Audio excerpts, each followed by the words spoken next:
Pastor Lyons here. I promised a video explaining what it would be like to come to church to help answer some of those what-if questions. Because it's not business as usual. We hope you are able to come, keeping in mind that if you were not able to come, that is okay. You come when you're ready and stay connected with us as we continue to pray and care about you. But if you do come, here's some basic things you need to know. The three basic rules are, first, you have to be healthy. You can't have had any flu-like symptoms in the last 10 days. Follow Alberta Health instructions if you have. When you do come, if you're healthy, you need to RSVP. That's emailing or calling the office. We want you to do this not just letting us know your preference, but let us know when you're coming. Tell us why you're not coming. This really helps us plan and helps us keep track of who is here for Alberta Health. RSVP, healthy, and the third one is really the most important thing to remember when you're here, 2 meters physical distancing. That's how we have this whole system set up. Even as you're coming in outside the building and as you're leaving, our neighbors are watching. Let them see us as people that care for them and let it not reflect poorly on us that we don't follow Alberta Health guidelines. So inside or out, 2 meters distance at all times from other people. That, of course, then leads us to some of the questions people ask. What about masks, right? I have masks. I might even be wearing one when I greet you. They're not mandatory, though. They're not mandatory because we can keep you 2 meters apart. Therefore, they're optional. We recommend them. In fact, we'll even be able to give out some to you if you need some. And our singers will be wearing them. But if you can follow the system, staying 2 meters apart from other households, they're just recommended, not mandatory. So what I want to do now for you is just show you how to come here. Let's do a simple walkthrough. Okay, so coming into the church, you can enter by 2 doors. You can come in the main door, might even be propped open for you like this if it's good weather, or you can park in the back. Some churches I know have painted lines on the sidewalk to show how to keep 2 meters apart. I hope you can just remember to do that. Please stagger your entrance as you come in, whether this door or the door at the back. The other doors are not for entrances.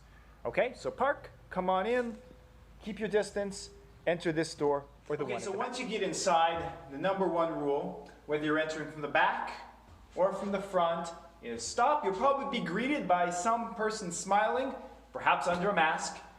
Please stop, sanitize your hands. After sanitizing your hands, you then proceed directly into the sanctuary. Now, no matter which entrance you come in, the front or the back, the only thing we need you to do is head straight into the sanctuary. To keep things from having to be sanitized constantly, because we must sanitize everything that's used, every time it's used, access to the basement, access to the gym, access to the kitchen, and even the 2 washrooms up there are both blocked off. If you do need to use the bathroom at any point during the service, the multi-purpose room has been sanitized before and after every service. So again, just come on in, keep your distance, and head towards the sanctuary. So you'll notice when you get here, something will be different. We're going to have tables set up. You're welcome to print your bulletin off at home. That's the best thing. But if not, bulletins will be placed on the sanitized table here with clean hands for you to pick up on your way in.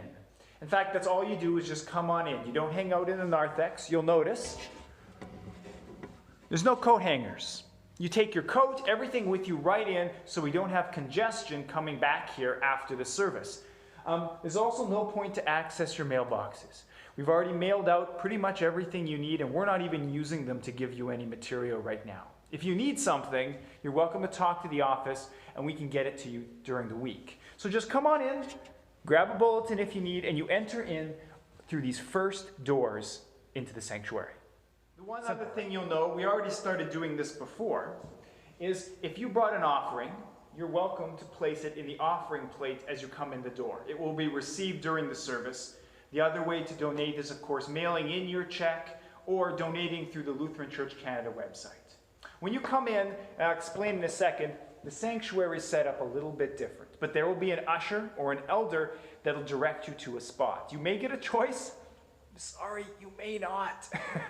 I know that's so tough because it's so un-Lutheran not to get your own spot, but, well, it's Lutheran now. Okay, in the sanctuary, you will see that the pews, we brought them forward by about 4 or 5 feet, and we've spaced them out. So each pew is a double pew, but each front of the pew is 2 meters distance from the pew behind it. Okay?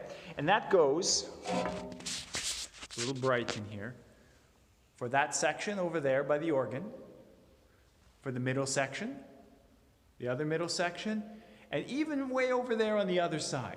All the pews are 2 meters apart. You will be directed to a spot, and this may depend on whether you're a couple or a family. If you're a family or a larger group, you will be able to spread out across the whole pew. Keeping in mind, you'll see these little green pieces of tape. This means you keep on the inside of those tape markers, and we'll have ushers remind you. And that's to be able to keep 2 meters distance in the aisle between pews. Okay? So everywhere you go, you are 2 meters apart. If you are a couple or a single, you can sit on either end of the pew and be 6 meters apart. If you're a family, you fill up the whole thing. Now there's a big gap here between the pews. This is not for children to play in. As a dad, I know that's what it looks like. We still need to keep your kids. That's the thing for parents. We'll have to figure this out. Kids need to be kept with us at all times. And the service itself, honestly, not a lot has changed. And that's the good news. It still will be the service of God. We won't have communion yet. We're taking that one step at a time. No sharing of the peace. The offering won't be passed around. Those simple things. The only real major change, and it's a heartbreaker, no group singing. We'll have soloists, but it can't be group singing. We've tried everything with the government, even talking about full face shields. They're not convinced it's a safe activity, so we'll abide by it. We'll do a bit more speaking instead. The service, after you have enjoyed that time with your brothers and sisters, we simply go home. You can go, if you parked in the front, through the doors over here. You came in over there, you go out over here and head right out the glass doors. If you parked in the back, you can use the side door that's just off the side where the piano is on the right-hand side of the church. There's a recycling bin for you to drop off your bulletin, or you can take that home with you. Now, the 2 questions I often get is about socializing and sanitization. Sanitization is happening before and after every service, all the common touch surfaces. In fact, you might even be asked to help. That's why we have such a procedure, is try to limit that and keep it at a manageable level. Socializing, of course you can say hi to the people around you, and we're going to look for chances in the future to really plan out safe and proper social gatherings. But for right now, if you want to socialize, you can stay in your pew, keeping 2 meters apart then, and it's easy to tell what that is, and talk to the people around you for a few minutes, or after you exit and clear the entrances so where there's no congestion, visit with a few people outside, keeping your 2 meter distance. That's what we have planned for you, and it'll continue to evolve. I hope you can come, and if you can't, if you need to stay home, know that we haven't forgotten about you. We miss you, and we will rejoice whenever it is that you can come in here and receive the Word of God with us. God's blessings to you. If you have any questions, ask me, or if there's any way that I can care for you, even if you can't come to this service, or if you are, let me know. God's peace be with you. I look forward to seeing you when we can.